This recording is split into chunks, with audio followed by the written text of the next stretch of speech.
Jesús esté contigo. Te saluda tu amigo y servidor Hugo Maciel de la comunidad evangelizadora La Peña, predicador católico de la diócesis de San Lorenzo, Paraguay.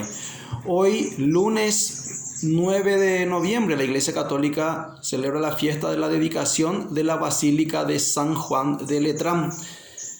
A raíz de unos comentarios sobre el Evangelio del día surgieron algunos cuestionamientos, algunas preguntas que mismo lo he hecho y bueno, quisiera hacer una pequeña exégesis bíblica, un análisis bíblico sobre el Evangelio del día.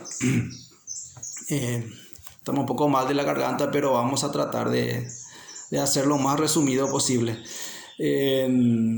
Hoy la iglesia celebra la dedicación de la Basílica de San Juan de Letrán. Después, haciendo un poco de historia, como siempre, para ubicarnos en el contexto de la festividad y luego en el contexto de nuestro evangelio, la Basílica de San Juan de Letrán es la sede donde actualmente reside el Papa. Es la Basílica de Roma. Es el primer templo cristiano católico construido. O sea, después de que Constantino en el 313, después del Edicto de Milán, haya dado libertad de culto al cristianismo, o sea, haya dado permiso para que el católico pueda adorarlo a Dios así como Dios lo pidió, que el católico tenga esa libertad de culto, de adorar a su Dios, es que se construye a través de una donación donde Constantino también tuvo que ver, ¿verdad? Donación de un palacio. Basílica significa casa del rey. Las basílicas son los templos más importantes que hay en diferentes ciudades. Es el Papa quien nombra qué edificación va a ser considerado como basílica. Y son los lugares, son los templos más famosos de ciertos países, de ciertos lugares. En la Basílica de Letrán, la importancia que tiene es que es la primera construida en la Iglesia Católica. También esta festividad es muy importante para los católicos porque nos marca, nos muestra, nos indica la unidad que tiene la Iglesia toda, la Iglesia Universal, con el Sumo Pontífice, con el Papa. Eso más o menos nos indica esta festividad. Y en las lecturas, en la liturgia, como es una fiesta de la Iglesia Católica, hoy tenemos la primera lectura tomada de Ezequiel, la segunda lectura, primera de Corintios 3, 9 al 11, y el Evangelio es el Evangelio de Juan. Evangelio de Juan capítulo 2, versículos del 13 al 22. La purificación del templo. Había preguntado yo por qué, o sea, cuál es la palabra que aparece en la primera lectura, tanto en la primera lectura como en la segunda lectura y en el Evangelio. Hay una palabra que aparece en las tres citas bíblicas y es la palabra templo. Y de esa palabra, de ese término, de lo que es el templo, vamos a hablar y tiene que ver con la festividad que celebra hoy la Iglesia Católica, el templo de Jerusalén. Y para ponernos en contexto, había hecho yo la pregunta también de que ¿por qué Juan en su Evangelio ubica ya en el capítulo 2, al inicio de su Evangelio, esta escena, este episodio de Jesús purificando el templo? O en otras versiones, Jesús expulsa a los vendedores del templo. En los evangelios sinópticos, a decir Mateo, Marcos y Lucas, ubican esto hacia el final. Ciertamente sabemos que Juan en su evangelio no es un evangelio que va a narrarnos hechos cronológicos de Jesús, sino es muy teológico. Y ahora vamos a dar unos tips, como se dice, de cómo es que Juan y a raíz de qué, por qué, a quiénes Juan por qué Juan escribe su evangelio. Y en ese sentido, volviendo a lo que habíamos dicho, Juan ubica este episodio al principio de su evangelio, mientras que los sinópticos, los restantes tres evangelistas de los evangelios canónicos que tenemos en la Sagrada Escritura, ubican hacia el final del ministerio de Jesús. o en la última Pascua, en la Pascua donde Jesús va a cambiar justamente el sentido de la Pascua. En el marco de la Pascua judía es donde sucede esta escena. Juan también lo ubica en el marco de una Pascua, de la Pascua judía, pero él lo ubica al principio de su evangelio. Entonces vamos a ver el por qué eso. Y otra pregunta que surgió era, bueno, ya no recuerdo. Bueno, pero al transcurrir la lectura vamos a ver el sentido del templo, cuál era la situación del templo de Jerusalén en la época que Juan va a escribir su evangelio, en la época que Jesús cumple su misión terrenal acá en la tierra. En el tiempo del ministerio público de Jesús, ¿cuál era la situación del templo? Esas son las tres principales preguntas que vamos a tratar de responder. Bueno, empezamos leyendo el Evangelio. Evangelio de Juan, San Juan, capítulo 2, versículos del 13 al 22. Se acercaba la Pascua de los judíos. Y Jesús subió a Jerusalén y encontró en el templo a los vendedores de bueyes, ovejas y palomas, y a los cambistas en sus puestos. Entonces hizo un látigo con cuerdas, echó a todos fuera del templo con las ovejas y los bueyes.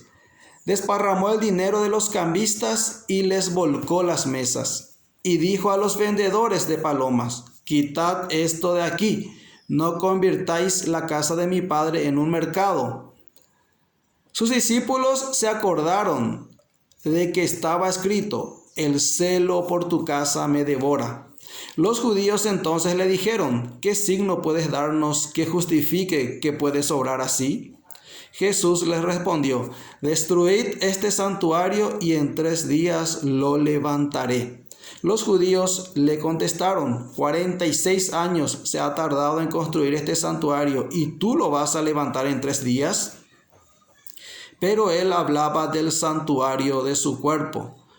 Cuando fue levantado de entre los muertos, se acordaron sus discípulos de esto que había dicho y creyeron en la escritura y en las palabras que había pronunciado Jesús. Ese es el evangelio que nos propone la liturgia católica hoy.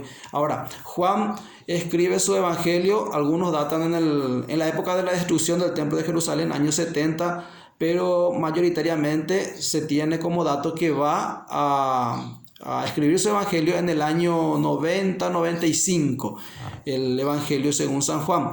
Es de los últimos libros de los escritos que quedaron consignados como inspirados. Ahora, estamos en el siglo I del cristianismo. Juan va a escribir su evangelio. Hay una corriente religiosa filosófica muy fuerte en esa región, entre los judíos y cristianos, esta corriente filosófica y religiosa que conocemos como gnosticismo, con G inicial, gnosticismo. ¿Qué creen ellos? ¿Qué traen ellos? Dijimos judíos y cristianos. Ya la iglesia naciente, ya los cristianos van predicando el evangelio, ya hablan de la persona de Jesús, pero ¿qué dicen los gnósticos? Que Jesús es hombre, pero que también tiene la parte divina de Jesús le vino tal vez en el día de su bautismo, descendió sobre él, y Jesús tiene la divinidad y tiene la humanidad por separado, pero la humanidad, la carne es mala, el espíritu es lo divino, es lo bueno. Bueno, entonces hay esa controversia entre el gnosticismo, que va a negar que este Jesús que caminó por Jerusalén es Dios. ¿Y qué va a hacer Juan con su evangelio? Él viene a contrarrestar eso que después la iglesia va a decir que es una herejía, la herejía del gnosticismo. ¿Qué va a hacer Juan? Va a demostrar con su evangelio de que Jesús sí es Dios, con los acontecimientos que se dieron en torno a la persona de Jesús y en torno a la misión de Jesús. Entonces Juan en su evangelio va a tratar de demostrar que Jesús es Dios. Por eso, si vamos al capítulo 1 del evangelio según San Juan, vamos a tener el prólogo, el famoso prólogo del Evangelio de Juan, donde nos va a hablar que en el principio existía la palabra estaba junto a Dios y la palabra era Dios. Nos va a hablar del origen de Jesús, que Jesús siempre existió, y va a hacer una analogía con lo que es el Antiguo Testamento, con lo que es la creación. Nos va a decir que Jesús existió, que Jesús preexiste como Dios desde el Antiguo Testamento, que en la creación del mundo estuvo Jesús. Entonces va a hacer una analogía con los días de la creación que nos relata el Génesis. Juan nos va a narrar una nueva creación que sucede justamente en Cristo Jesús. Jesús trae algo nuevo. Eso es muy interesante para subrayar. Jesús, en el Evangelio de Juan, la nueva creación. Bueno, aparece Jesús y el primer día, el segundo día, igual que en el Génesis, y al tercer día y al día siguiente, y nos va a dar un relato cronológico, aparentemente una analogía a lo que es el Génesis, para tratar de demostrar que Él es Dios. Entonces, en el principio era la palabra estaba en Dios, y la palabra, el Logos, la palabra se hizo carne. La palabra se hizo carne, la palabra es carne, Jesús es verdadero Dios y verdadero hombre. Eso es lo que va a plantear Juan en su evangelio, que Jesús es tanto Dios como hombre, es verdadero, 100% Dios y 100% hombre, es totalmente Dios y totalmente hombre.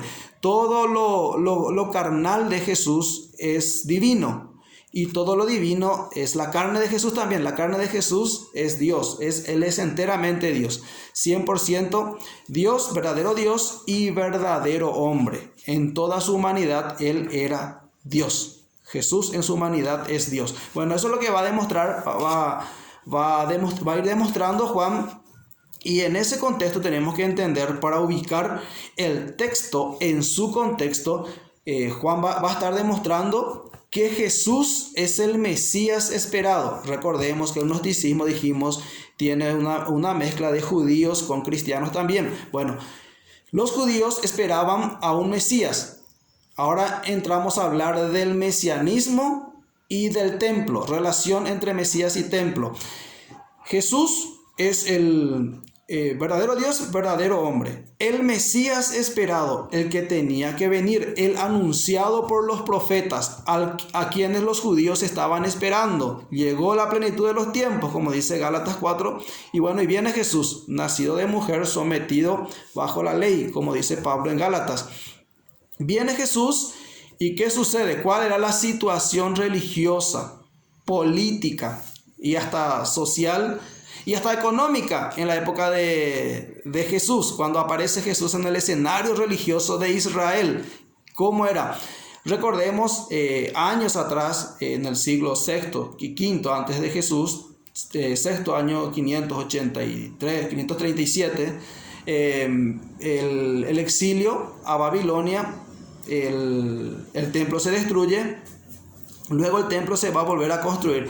Esta construcción de quien habla en el Evangelio de hoy, 46 años, nuestros padres trataron de... Este es el templo construido en el año 19 antes de nuestra era, que fue construido por los romanos. Entonces, 46 años nuestros padres, nuestros antepasados tardaron en construir este templo, y vos vas a construirlo en 3 días, le preguntan a Jesús. ¿Cuál era la situación? El templo estaba corrompido. Eso es lo que viene a denunciar Jesús. Esto es lo que Jesús viene a dejar en claro. El templo y la liturgia en el templo estaba corrompido. ¿Por qué nombramos el exilio? En ese tiempo se perdió muchas cosas. Se perdieron los objetos sagrados, a pesar de que después volvieron y trajeron nuevamente, con Esdras, Nehemías, trajeron nuevamente todos los objetos. Pero el que yo hablaba del año 19 antes de nuestra era la última reconstrucción del templo de Jerusalén, porque en la época de Esdras y Nehemías es donde se reconstruye nuevamente el templo de Jerusalén. Pero el culto y la sucesión y la liturgia ya empezaba a corromperse después del exilio. En la época de los reyes asmoneos ya la liturgia prácticamente se corrompe. Estamos hablando del siglo II antes de Cristo. Ya la liturgia y el sacerdocio se corrompe en Jerusalén, en el templo de Jerusalén. Y Bueno, esos son algunos datos. ¿Por qué Jesús, bueno, por qué habían animales en el templo? Iban avanzando, iban entrando animales en el templo. Porque recordemos que todo judío de toda ciudad, de toda parte, tenía que ir a Jerusalén a rendir culto. Y a veces no podían llevar los animales para el sacrificio porque tenían que llevar y presentar los animales para el sacrificio. Y los animales tenían que ser animales puros y con ciertas características. Entonces, ¿qué hacían? Cada uno traía su dinero para comprar el animal que vendían en el templo y luego llevarlo para sacrificarlo. Pero la moneda, recuerden la moneda, en este mismo canal, cuando hicimos dar al César lo que es del César y a Dios lo que es de Dios, hay una reflexión del evangelio de aquel día, hablábamos de que la moneda con el cual se pagaba el impuesto para Roma y el impuesto del templo para el que se utilizaba en el templo era diferente. En el templo de Jerusalén no se aceptaba moneda con figuras humanas, y los romanos, la moneda de ellos era el rostro del César. Entonces hay esa diferenciación. Y estaban los cambistas que tenían que cambiar esas monedas comerciales que ellos tenían para hacer sus actividades comerciales normales y hacer la compra en el templo. Entonces la moneda del templo era diferente. Y esos cambistas, que también hay que entender, era la corrupción que había cuando compraban los animales, y los cambistas, los vendedores de animales, con los sacerdotes del templo que metían los animales acá, sacaban por acá, y bueno, y todo eso, esa corrupción que había en Jerusalén, y volvían a sacar los animales y volvían a vender y volvían a sacar todas esas cosas que Jesús sabía. Eso es lo que le da ese celo a Jesús. Pero acá hay algo interesante.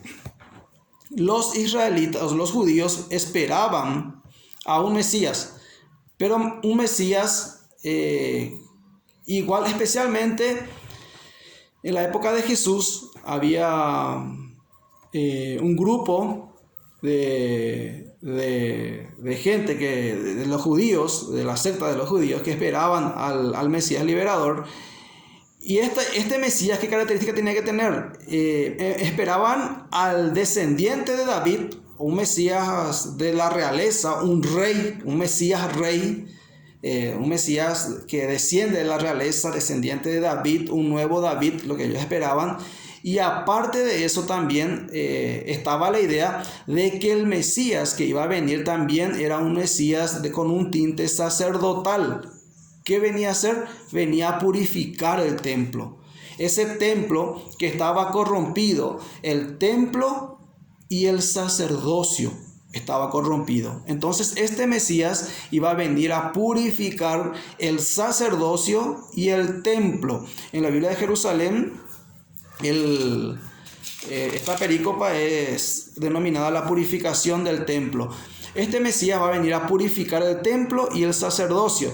Es ahí donde entendemos que ellos esperaban a un Mesías sacerdotal y a un Mesías real, de la realeza y del sacerdocio.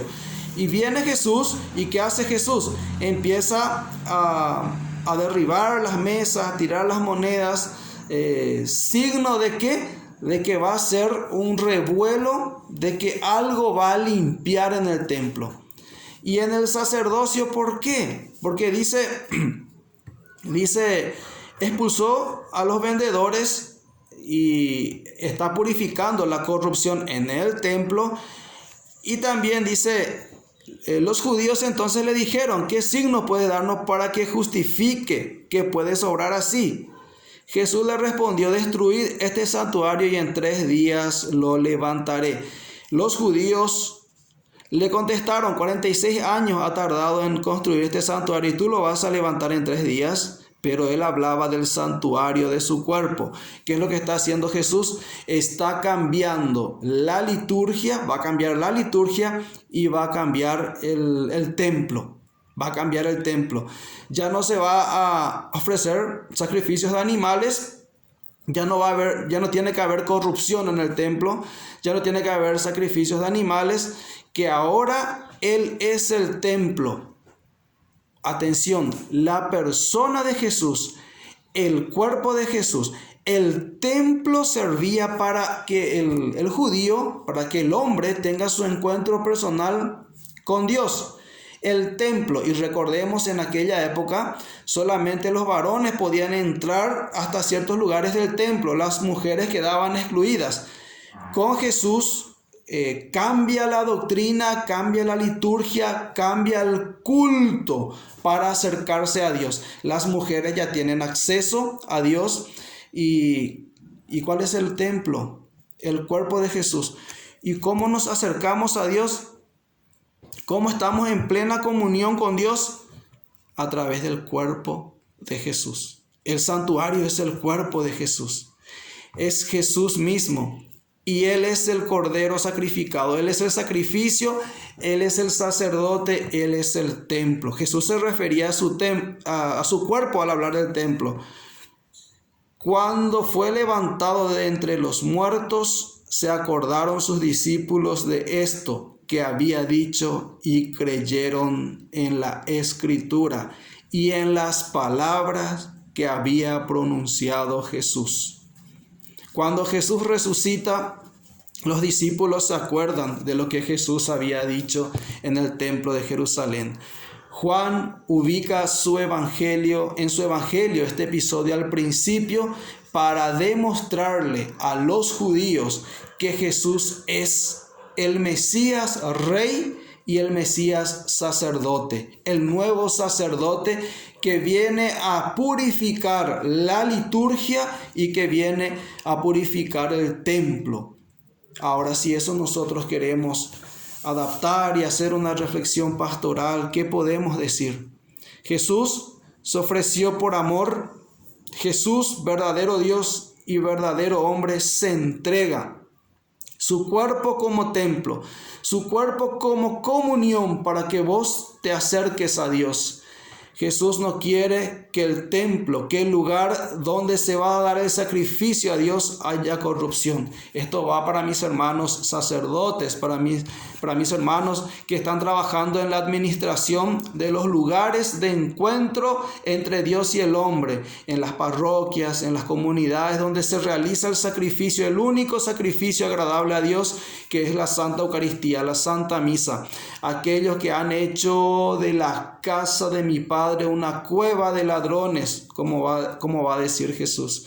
Jesús en los sinópticos va a decir: la casa de mi Padre es casa de oración. ¿Por qué dice Jesús de oración? ¿No era de sacrificio y de comunión? Porque Jesús en esa frase está denotando que el culto que daban a Dios en aquella época ya no figuraba, ya no servía ese culto, ya estaba corrompido. Por eso Jesús dice: la casa de mi Padre es casa de oración. O sea, solamente las oraciones ya son los que llegan a Dios. El sacrificio, esa adoración que ustedes pretenden darle a mi Padre, ya no pinta, ya no llega. La casa de mi Padre es casa de oración, no más, ya decía Jesús. Ahora, la casa del Padre es casa de adoración. La Eucaristía es el único culto de adoración agradable a Dios. Jesús cambia la liturgia, Jesús cambia el sacerdocio, Jesús cambia el culto, Jesús cambia la manera de adorar a Dios. Jesús establece un nuevo sacerdocio, un nuevo culto y una manera de relacionarse con Dios. Y Jesús va a dejar algunas normas y algunas reglas y va a dejar un pastor supremo encargado de toda la grey. Ese es el Papa. Tenemos al sucesor número 266 de Pedro, a quien Jesús le dejó como pastor, como encargado, que es el Papa Francisco. Y por eso, volviendo a nuestra celebración de hoy, a la fiesta de la Iglesia Católica, la dedicación de la Basílica de San Juan de Letrán. Este es un pequeño análisis bíblico. La casa de nuestro Dios es una casa de oración, de adoración, de comunión y de encuentro con Dios. Mis queridos sacerdotes, mis queridos agentes de pastoral, no hagamos un mercado de la casa de Dios. Jesús nos lo dijo.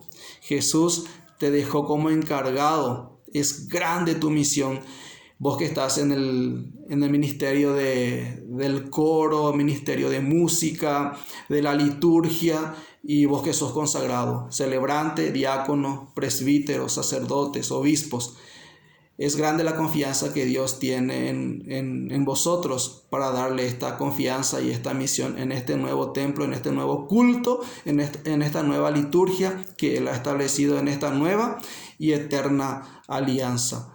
Acerquémonos a Dios confiados de que Él nos va a escuchar y de que hoy ya no necesitamos hacer cambios, hacer negocios en la casa de Dios, sino que Jesús nos abrió la puerta al cielo. Él está allá mediando entre tus pecados y la santidad de Dios. Mis hermanos, un pequeño análisis bíblico, una pequeña exégesis bíblica sobre lo que es el Evangelio de Juan, por qué lo ubica al principio, por qué los otros ubican hacia el final. Lo ubica al principio para demostrar que Jesús es el Mesías sacerdotal y el Mesías real que esperaban los judíos, para presentar a Jesús. Los presenta en el templo, los presenta siendo la palabra hecha carne. El templo es la palabra que aparece en las tres lecturas: Ezequiel, Primera de Corintios, nombrada por Pablo, y por el evangelista San Juan, la importancia de la comunión con el sumo pontífice, con el Papa, y también la realidad del culto en aquella época, en la época de Jesús, y lo que trae Jesús y lo que nos deja Jesús a nosotros hoy. No convirtamos la casa de Dios en una cueva de ladrones. Fuerza, que Dios te bendice.